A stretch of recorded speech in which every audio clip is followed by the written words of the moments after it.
매년 이맘때가 되어지면 우리에게 후회가 있습니다. 그때 그 생각 말고 다른 생각으로 살 걸.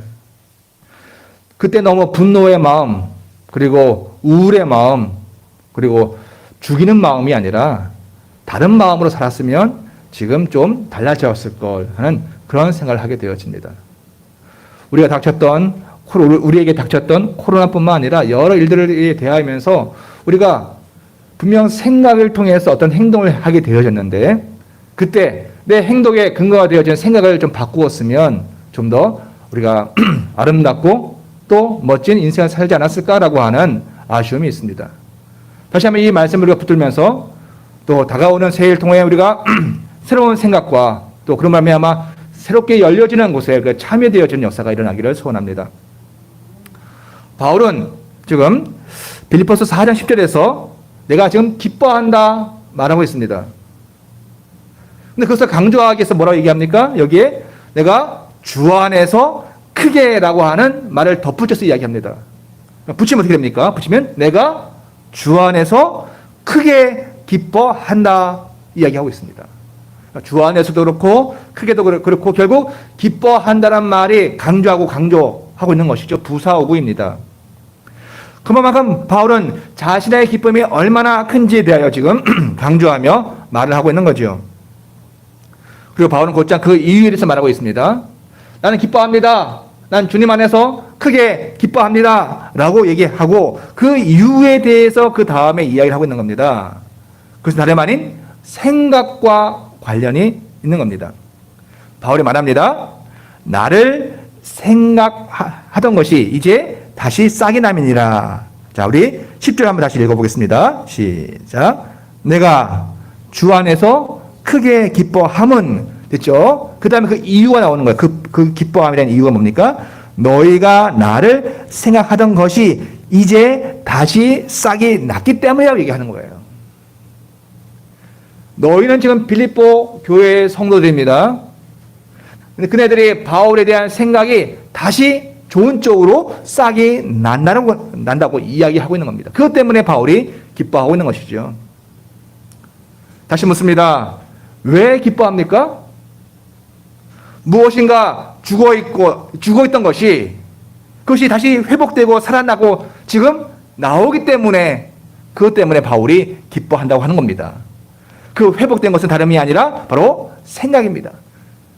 죽어있던 생각, 왜곡되어지는 생각, 잘못되어진 생각이 온전하게 회복되어져서 번창하면서 다시 재생되어졌다는 겁니다.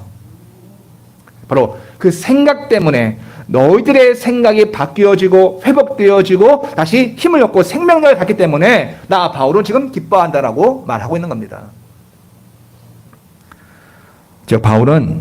바울 자신에 대하여 빌립보 교회 성도들이 생각하는 것이 새로워지고 회복된 것으로 인하여 지금 참 기뻐한다라고 말을 하고 있는 거죠. 여러분, 왜 그런 말을 하고 있을까요? 왜 이런 언급이 필요할까요? 사실 빌립보 교회는 바울이 직접 세운 교회입니다. 개척을 해서. 그런데 나중에 이 빌립보 교회의 성도들이 바울에 대한 인식이 바뀌어지기 시작했습니다. 바울이 사도가 아닌 것 같아 라고 하는 유의 이야기가 들어왔던 것이었죠. 자, 우리 1장 17절 한번 보겠습니다. 빌립보서에 그런 내용들이 있죠. 1장 17절 보면은 이런 말씀이 있습니다. 저들은 빌립보 교회에 어떤 부류가 있는 거예요? 저들은 나의 매임, 여기서 매임이라는 것은 감옥에 갇혀 있는 거예요. 바울 자신도 여기서 죽겠구나라 할 정도로 심한 고통을 당하고 있는 상황이었습니다. 나의 매임에 괴로움을 더하여 줄 줄로 생각하여 순전치 못한 다툼으로 그리스도를 전파하느니라. 무슨 말이에요?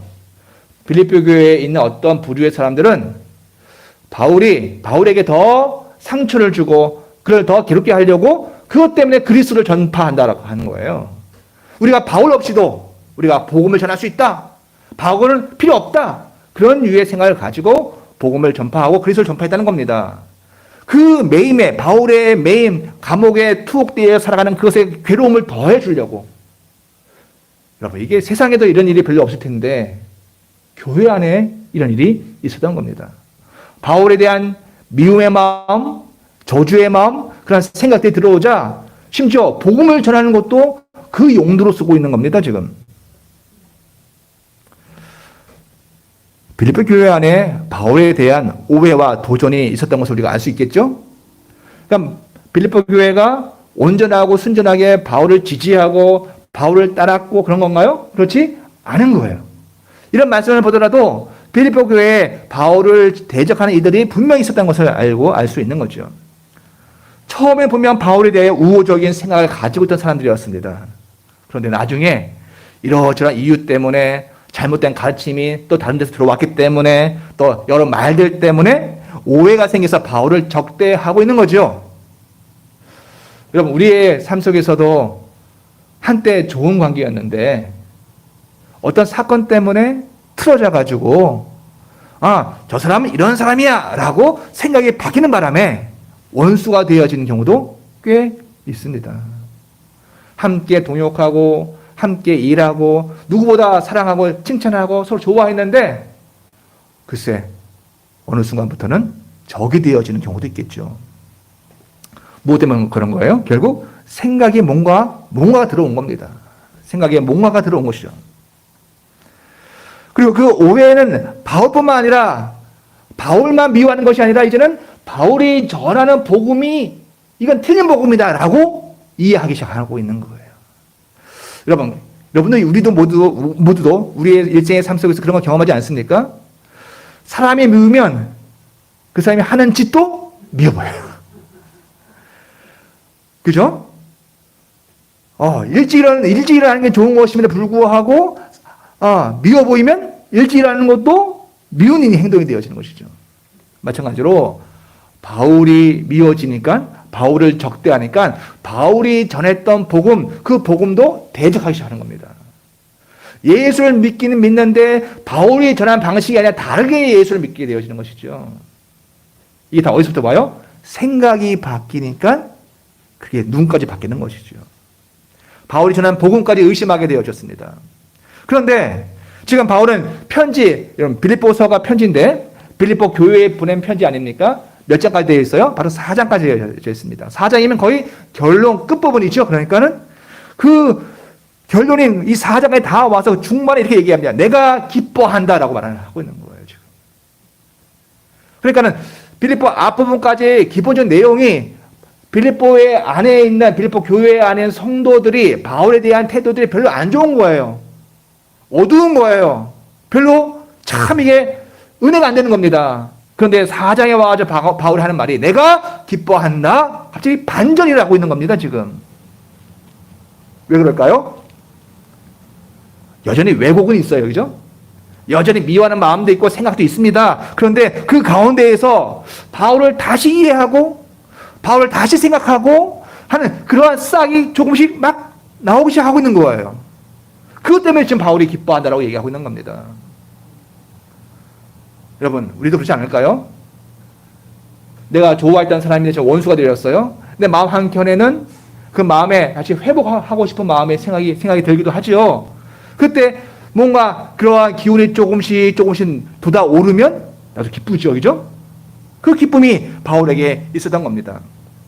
그리고 그것은 더 나아가서 바울이 나를 인정해줬구나라고 하는 것을 멈추는 것이 아니라 내가 전한 복음도 저들이 이제 올바로 인정하고 이해하고 있구나라고 하는 데까지 가는 겁니다. 여러분, 우리가 가족으로 구성되어 있고 자식을 낳고 삶을 살면서 또 다른 사람과 살면서 저 사람이 나를 인정해 준다는 것은 뭐까지 인정해 주는 거예요? 나의 인생, 나의 삶, 나의 일도 같이 인정해 주는 거예요. 그렇죠? 그게 바로 바울에게 있었던 겁니다. 저들이 나를 인정해 준다, 나에 대한 좋은 생각들이 다시 싹이 난다는 이야기는 바울이 전한 복음을 다시 그들이 이해하고 그 예수를 인정하는 겁니다. 내용적으로 따지면 당시 초대교회 안에서도 예수를 믿지만 변두리로 예수를 믿는 사람들이 꽤 많았습니다. 구원을 받더라도 예수 믿고 구원 받는 게 맞긴 한데 열심히 율법의 행위를 해서 예수 믿고 구원 받는 거, 할례를 받고 구원 받는 거, 이렇게 생각하는 사람들이 꽤 많았던 거예요. 거기에 반해서 바울은 오직 믿음으로 말미암아 우리가 구원을 받는다고 얘기하는 이 복음을 전한 것이었죠. 같은 교회 아니지만 이단적인 사설과 잘못된 사상들이 들어왔기 때문에 바울이 전한 복음이 당시에는 굉장히 인기가 없는 이야기였던 겁니다.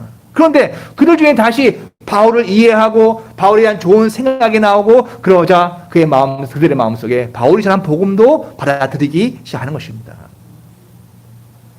개인적으로 저는요, 고등학교 때 좋아했던 선생님이 있었습니다. 여자 선생님을 좋아한 게 아니고 수학 남자 선생님을 좋아했었습니다. 맨 앞에 앉아서 그분을 봤습니다. 그러니까 그분이 좋으니까 그분 수학도 좋아지더라고요. 그렇죠. 우리의 삶 속에 누군가를 좋아하면 그가 해가고 있는 모든 것까지 좋아지게 하는 것처럼 바울이 이런 일들이 그에게 있었던 것이었습니다. 바울이 전한 복음이 옳다라고 저들 속에 제 확신이 이어져 가고 있는 겁니다. 바로 이것이 바울이 기뻐하고 있는 이유입니다. 내가 주 안에서 크게 기뻐한다, 그렇게 이야기하고 있는 겁니다. 오늘 우리의 삶 속에서도 수많은 오해와 여러 가지 이유 때문에 정확하지 못한 생각이 막 들어오는 경우가 많죠.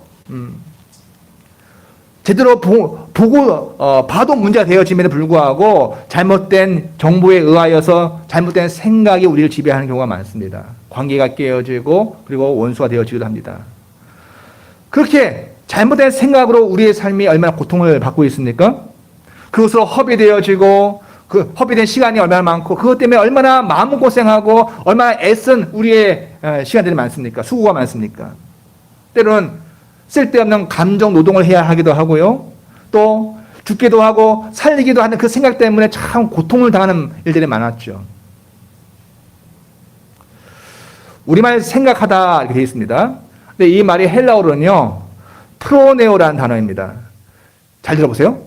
이 단어가 생각하다는 동사가 의외로 신약 성경에 많이 사용되어지지 않습니다.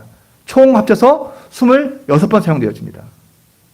그런데 3번을 제외하고, 그러니까 26에서 3을 빼면 23번이죠. 23번 전체가 다 바울이 쓴 거예요. 바울이 사용한 단어입니다. 그 말은요, 마태, 마가, 누가, 그리고 요한, 또 다른 신약 성경을 기록한 사람들은 이 생각하다는 말을 겨우 3번밖에 사용하지 않은 거예요. 그 중에서도 이 빌립보서에 몇 번 사용되냐면 10번이나 이 생각하다라는 동사가 사용되어집니다. 그것은 이 빌립보서에서 이 단어가 가진 매우 특수한 의미를 우리에게 이야기해 주는 것이죠. 빌립보서 읽을 때 생각하다, 이걸 계속 나온다는 것은 빌립보서와 관련되어서 우리가 이 단어를 꼭 지키고 보고 해야 하는 것이죠. 다른 이들은 잘 사용하지 않는데 바울이 이렇게 많이 사용했다는 것은 바울에게 이 단어는 특별한 의미가 있는 겁니다. 우리도 그렇죠. 우리도 내 마음속에 중요한 게 있으면 계속 그 말이 나와요. 그죠? 제가 요즘에 전도하려고 그랬지 않습니까? 그러니까 제가 그게 너무 중요한데 요즘에는 사람들과 대화할 때 툭 하면 전도 얘기가 나와. 어쩔 수 없이요. 또 지금 내가 몸이 아프고 하면은 아프다는 얘기가 계속 많이 나오겠죠. 결국 우리가 말을 많이 하는 그게 우리의 현재 중요시 여기고 또 핵심이 되어지는 이야기라는 것이 되겠습니다. 반대로 이야기하면 이 많이 말한 이 말을 통하여서 우리는 바울의 마음을 엿볼 수가 있습니다.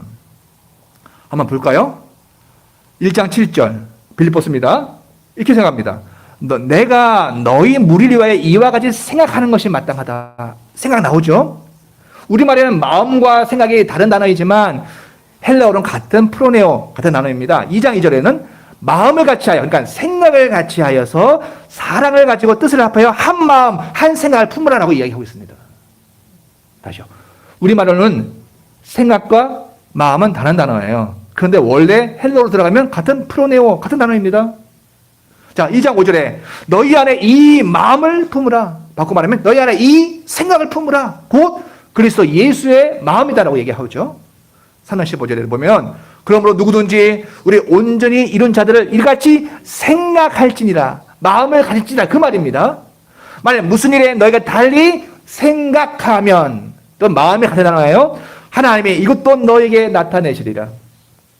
3장 19절 보면 저희의 마침은 멸망이요 저희의 신은 배요 그 영광은 저희의 부끄러움에 있고 땅의 일을 생각하는지라.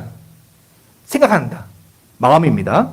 4장 2절에 보면 내가 유오디아를 권하고 순두개를 권하고 아까 읽었죠. 주 안에서 같은 마음, 같은 생각을 품으라.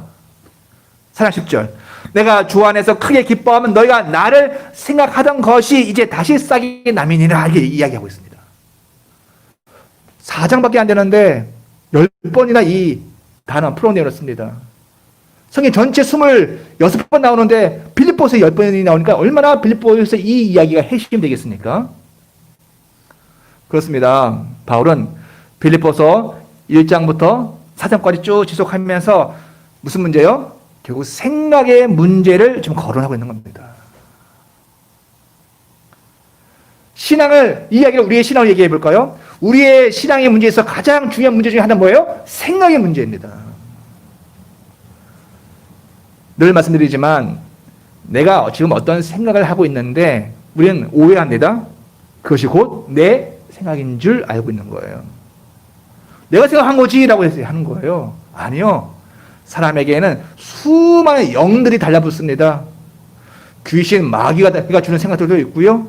그리고 성령이 주시는 생각들도 있습니다. 그러니까 내 안에 머리에 드는 모든 것이 다 내가 생각하는 게 아니라 쑥쑥쑥 들어오는 거예요. 막. 여러분, 책을 밤새도록 읽었습니다. 꿈에 무슨 생각이 나요? 책에서 본 게 나와요. 잠자기 전에 TV를 막 봤습니다. 영화를 보고 뭐 공포 영화를 봤어요. 잘 때 무슨 생각이 나요? 그 생각이 들어와요. 내가 생각하는 게 아니라 외부로부터 자극이 막 들어오는 거예요. 그러면 결정된 거죠. 생각은 내가 하는 게 아니에요. 사실은 수없는 것들이 들어오는데 그 중에서 내가 그것을 선택을 하는 겁니다. 때로는 강하게 물리쳐야 될 게 있어요. 음란하고 그리고 살인적이고 또 악한 생각이 들어올 때는 그것을 같이 즐기고 있으면 안 돼요. 그것을 예수 이름으로 물리쳐야 되는 겁니다. 생각을. 결국 신앙은 어떤 면에서 빌립보서가 이야기하는 것 중에 하나는 신앙은 뭐예요? 생각의 문제입니다. 생각의 문제가 빌립보의 교회의 핵심적인 문제라고 할 수 있는 것이죠. 다름이 아니라 이 빌립보 교회는 뭐가 문제가 됐어요? 생각이 문제가 됐기 때문에 그것이 행동과 어떠한 사건으로 나온 거예요. 그래서 계속 그 생각을 계속 두들겨 깨고 있는 겁니다. 바울은 빌립보서에서 다르게 생각할 수 있는 여지가 있다는 것을 이야기합니다. 그죠?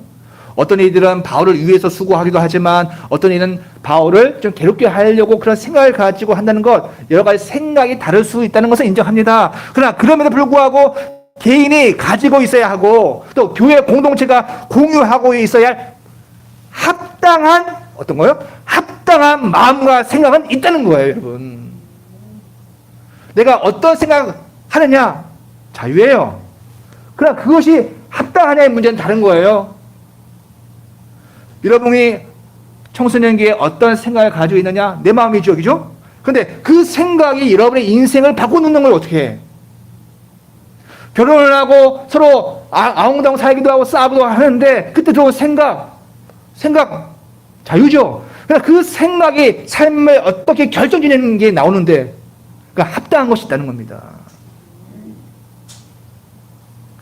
바울은 성경을 보면요, 이와 같이 또 뭐뭐한 뭐 이렇게 또 뭐뭐 같은 이렇게 수식을 붙여가지고 진짜 해야 할 생각이 있다는 것을 이야기합니다. 그러나 거기 반해서 마음과 생각은 달리 뭐 땅의 생각 이렇게 이야기하는 그 반대의 생각도 있다는 것을 이야기하고 있는 거예요. 여러분, 전에는요 사회가 좀 더 수직적이고 또 이런 질서가 위로부터 아래로의 질서이긴 하지만 그런 질서가 있을 때에는 해야 할 게 딱 정해져 있었고 하지 말아야 할 게 딱 분리가 되어 있었습니다. 그래서 그게 100% 옳은 건 아니지만 그래도 사람들이 큰 고민하진 않았어요. 그런데 지금은 사회 질서가 위로부터 아래의 질서가 다 깨져 버렸습니다. 이건 역사적 진보에 있어서는 좋은 겁니다. 왜? 평등으로 가야 되고 그리고 서로를 1대1로 개인과 개인 존중해 가야 하기 때문에 좋은 겁니다. 그런데 거기에 조심해야 할 게 있어요. 뭐요? 기준이 없어져 버렸어요. 다 다양해. 내 마음대로 살아가는 세대입니다. 절대라는 것을 인정하지 않는 세대들이었습니다. 그렇기 때문에 누가 중요합니다. 내 각 개인이 내가 무엇을 선택하느냐가 굉장히 중요한 세대가 되었습니다. 신문이 있고요. 방송이 있고요. 유튜브가 있고요. 수없는 것들을 우리가 쏘아댑니다. 뭘 하려고요? 우리에게 생각을 집어넣으려고.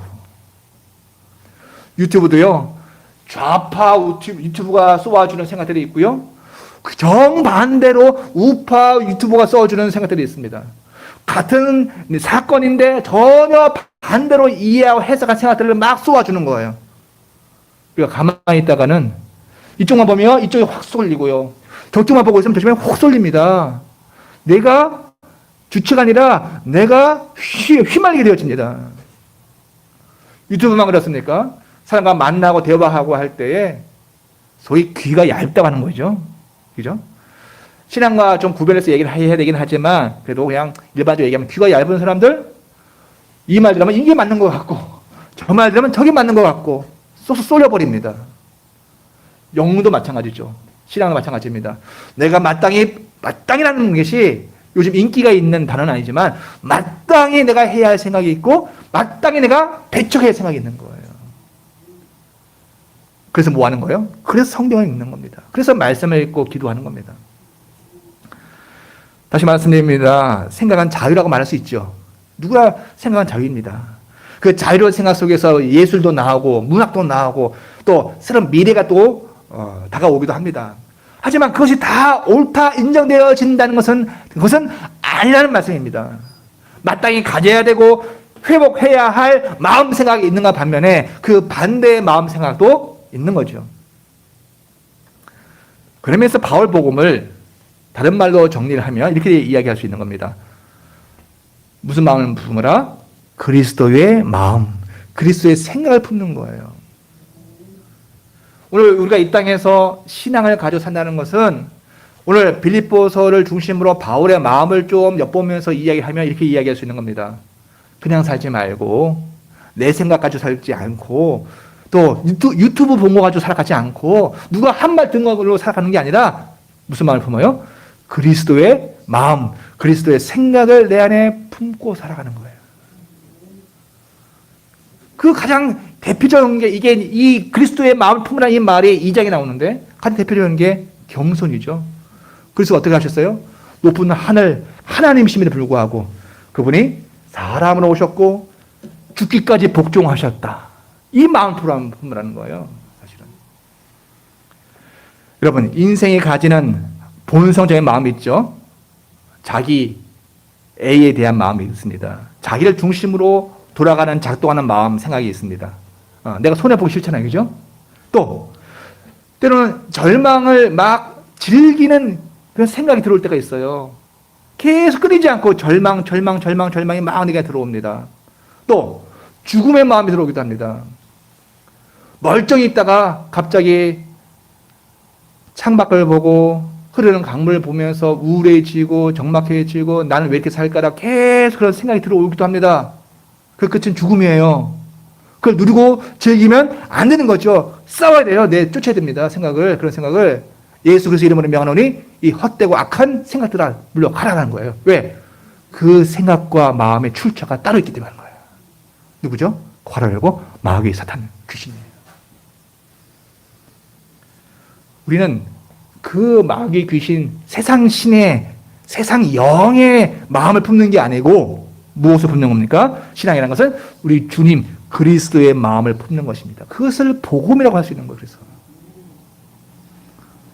그래서 여러분 열심히 공부하십시오. 네, 열심히 공부했다가 잘못하다가는 세상 신의 마음만 품을 수가 있는 거예요. 돈 열심히 보십시오. 그런데 열심히 돈만 벌다 보면은 세상 신의 마음을 품을 수가 있는 거예요.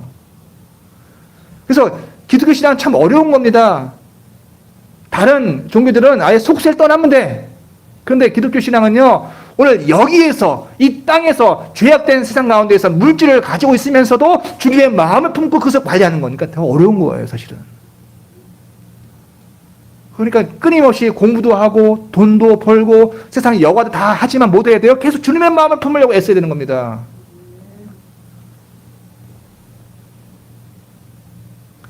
그러게 바울은 이렇게 얘기하지 않습니까? 다시 이야기하는데 너희가 나를 생각하던 것이 이제 다시 뽕뽕뽕뽕 싹이 남을 인하여 기뻐한다라고 얘기하는 거예요. 왜? 이건 주님이 주신 마음이니까.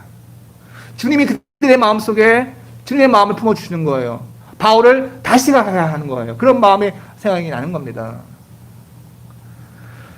그 생각하면 단순히 머릿속 뇌의 화학적 작용에 의해서 일어나는 게 아닌 거죠.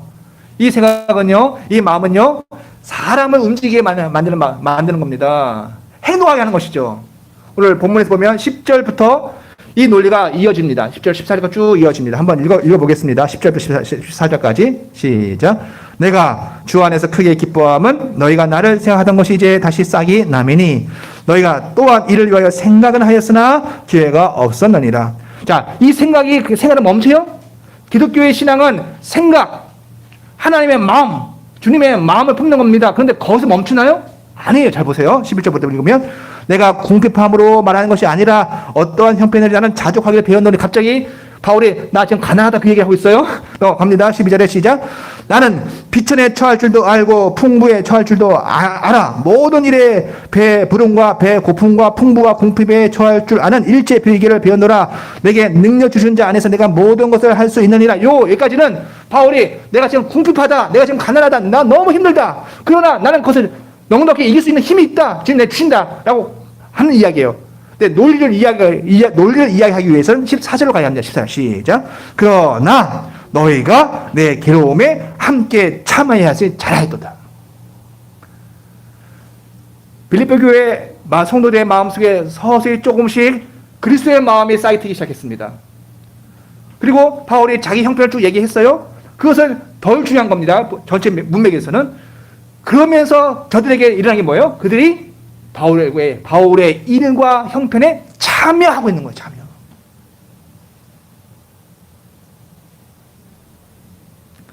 결국 그 생각남은 그리스도의 마음을 품으면 몸으로 움직여서 나의 괴로움에 참여하는 것으로 연결되어진다는 거예요. 여러분들 신앙을 가지시고 성령을 받으신 분들, 여러분이 바로 그 증인 아니십니까? 하나님이 내 마음에 성령의 마음을 주셨어요. 문득 생각이 났습니다. 어떤 사람이 생각이 나면 생각을 가만히 있게 되어지나요? 기도하게 되어지고요. 또는 직접 가서 위로하게 되어지고요. 말로 그들을 또 대화하게 되어지고요. 결국 우리의 몸이 따라 수발을 들게 되어지다는 거죠. 어제도 우리 성도들 중에 목사님 힘드시지요? 이거 좀 드시고 좀 힘내세요라고 와서 말씀하시더라고요. 빵이 중요한 게 아니라 하나님이 그분에게 마음의 은혜를 주시고 우리 성도들에게 마음을 주셔가지고 생각을 나게 하시는 거예요. 우리가 서로 돌아봐야 하겠다는 생각들. 그리고 그것을 실제로 몸으로 움직여서 오시더라고요. 그렇습니다. 주님의 마음을 품고 주님의 생각이 내 안에 싹이 트면 가만히 있게 되어지지 않아요, 여러분. 그래서 기독교는 우리의 신앙은 관념이 아니에요. 관념도 머리로 하는 게 아니라고요. 결국 이 생각과 이 마음은 실제 하신 하나님의 것이기 때문에 결국 우리를 움직이게 하십니다. 그분이 우리를 움직이게 하십니다. 분명히 행동으로 연결이 되어지는 것이죠. 여러분 우리가 예배합니다. 현장에서 예배하고 온라인으로 예배하고 예배합니다. 또 말씀을 읽습니다. 또 기도를 합니다. 그러다 보면 또 주님의 일을 또 하다 보면 무슨 일이 일어납니까? 주님의 마음의 안에 쑥 들어와요. 갑자기. 이 은혜를 경험하시는 우리 모두 이기를 원합니다. 또 때로는 각별한 하나님 은혜를 주시면요. 이렇게 예배하다가 기도하다가 찬양하다가 또 주님의 일을 이렇게 전도하다가 그때만 주시는 게 아니라 각별한 은혜의 사건이 일 때가 있어요. 때로는 그냥 집에서 누워있는데 갑자기 주님의 마음에 들어올 때가 있어요. 또 세상에 일하고 사람 만나고 이런 수고 일을 하고 있는데 갑자기 주께서 자기의 마음속에 주님의 마음을 딱 부어주실 때가 있어요. 녹화할 때가 있습니다. 딱 들어오진 않죠. 노크를 합니다. 빨리 뭐 해야 돼요? 마음을 열고 받아들여야 돼요. 그거를 무시해버리면은 또 버스를 놓치는 거예요, 여러분. 그때 그 마음과 생각을 받아들이면 뭐가 됩니까? 다시 여기서 싸게 나는 거예요. 우리의 신앙 그래서 매일같이 예배하고 또 기도하고 말씀 읽고 주님의 일 전도도 하고 살지만 그러면서 그 가운데 주님께서 내 안에 주시는 말씀이 막 있어요. 그것을 자꾸 내 안에 싹이 트게 하는 겁니다.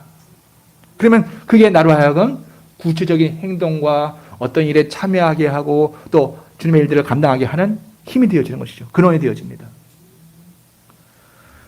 사랑하는 성도 여러분, 오늘 무슨 주일입니까? 2020년 마지막 주일입니다. 뭐 달력만 바뀌는 거지 사실 똑같은 거지만 우리가 한번 의미를 부여해 보자고요. 한 해를 보내면서 우리에게 남는 것은 무엇입니까? 뭔가 우리가 정리를 해야, 딱 정리를 해봐야 또 내년을 우리가 살면서 뭔가 또 다른 계기가 되어지지 않겠습니까? 빌립보서의 말씀을 비로 하나를 선택하자면, 그러면 생각의 문제, 또 인식의 문제가 아닌가 싶습니다. 우리 인생 중에 가장 중요한 것 중 하나가 뭐라고요? 생각, 인식, 어떤 마음을 품느냐. 이게 너무 중요한 거예요. 이 인식의 문제가 새로워져야만 한다는 것이 오늘 주님 우리에게 이야기하고 계신 겁니다. 그리스도인은 하나님의 자녀입니다.